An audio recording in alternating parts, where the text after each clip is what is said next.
विद्यातीर्थं विवेकिनां सर्वेषां सुखदं तीर्थं भारती तीर्थमाश्रये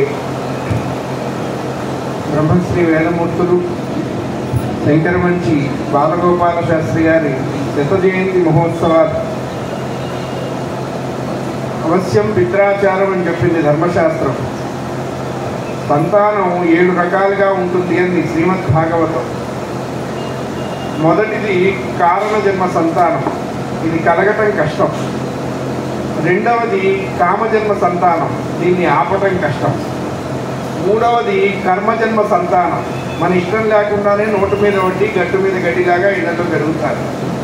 ఇక నాలుగవది ఉపేక్ష సంతానం, తండ్రి ఓ 10 కిలోల మూటను ఎత్తున పెట్టుకుంటే వీడు ఇంకో 5 కిలోలు పెడతాడు.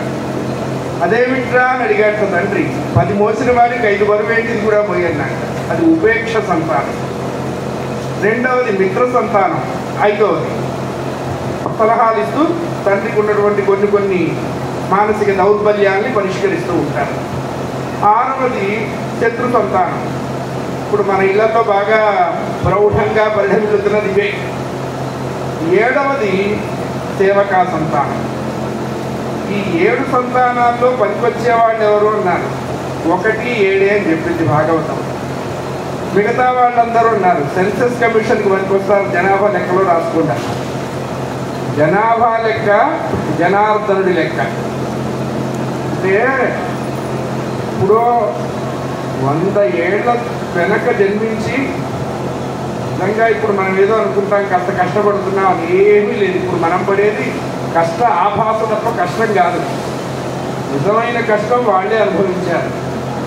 తినటానికి లేక ఉండటానికి లేక సూర్యచంద్రులు ఇంట్లో ఉంటున్నటువంటి కొంపల్లో కాపురాలు చేస్తూ ధర్మాన్ని వదిలిపెట్టలేదు. అది ధర్మాన్ని వదిలిపెట్టలేదు. ధర్మాన్ని వదిలిపెట్టి జీవించడం ఎటువంటిది అన్నారు, శవానికి చేసిన అలంకారం లాంటిది అన్నారు. అంతే, ఇక రెండో మాట లేదు. ఆచార ప్రభవో ధర్మ ధర్మస్య ప్రభురచ్యుత చెప్పింది భారతం. ఆచారం అంటే ఏంటండి అన్నారు, నియమం కలిగి ఉండటమే ఆచారం. ఆ నియమాన్ని వాడు పాటించారు. అది మరి 6 సంతానం ఉంది ఆయనకి. గర్భదరిద్రం అనుభవిస్తూ ఏనాడు కూడా దరిద్రం యొక్క స్పృహ మనస్సు కనిపించుకోలేదు. అది గొప్పతనం.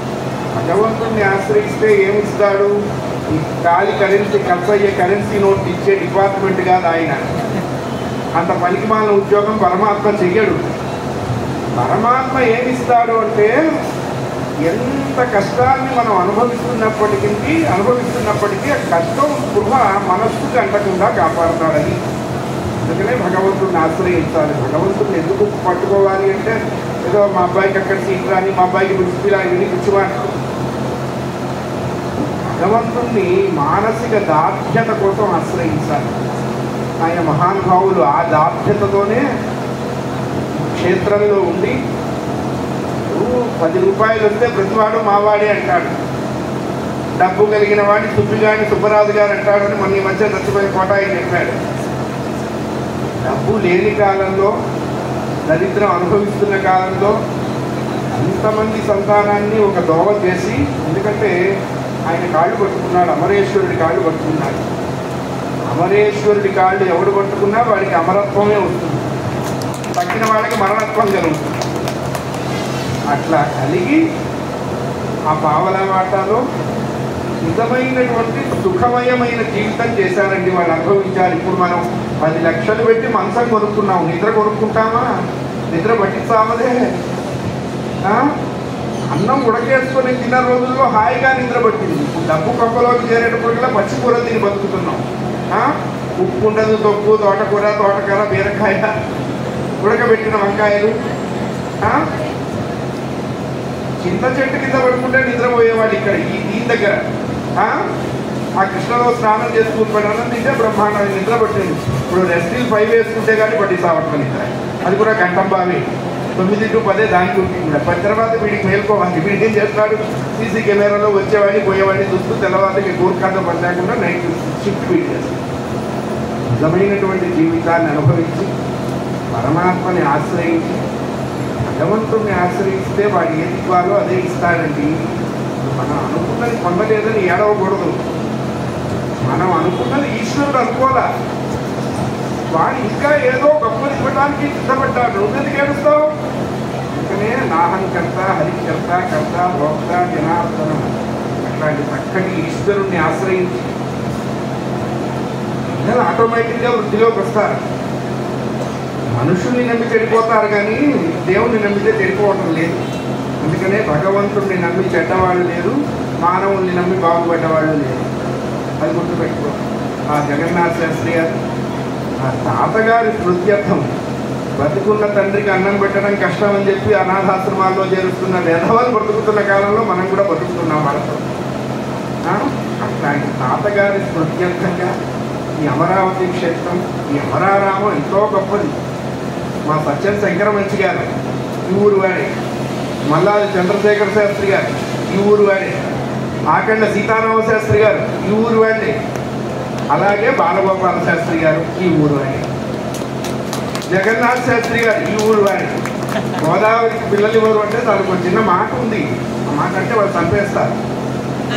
గోదావరికి హోరెక్కువ, ఆ జిల్లాకు నోరెక్కువ అనేవాడు. అందుకే కొంచెం కష్టం. ఉన్నా చెప్పుకోవాలి అది ఉంది. కానీ అన్నీ ఏదో ప్రాంతాల వారిగా వచ్చినాయి, కానీ వీటన్నిటికంటే ప్రధానం మనస్సు.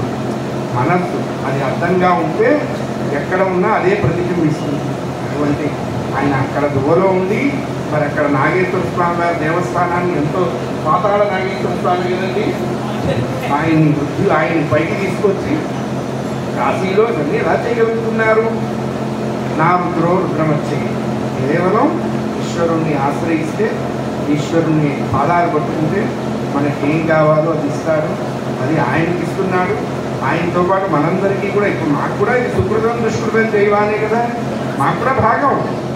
అటువంటి మహానుభావుల్ని ఈ వేళ తలుచుకోవటం అంటే ఎత్తి వెళ్ళిపోతారు. వాడు చేసిన కార్యం శాశ్వతంగా ఉంటుంది. ఇటువంటి చక్కటి కార్యక్రమాలు పెద్దవాళ్ళని స్మృతిలో తెచ్చుకుంటే మనకి దుఃఖం ఉండదు.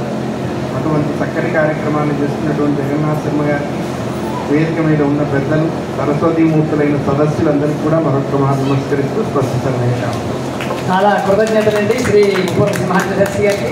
అయితే మా తాతగారి యొక్క విషయం తెలిసిన వారు, మా తాతగారు ఉండే ఈ కాలంలో ఉన్నవాడు, మా తాతగారు వీళ్ళందరినీ పుత్ర సమానంగా చూసిన వాడు. మద్దూరు గ్రామస్తులు, పక్కన మద్దూరు ఈ ఊరు గ్రామస్తులు కూడా ఉన్నారు.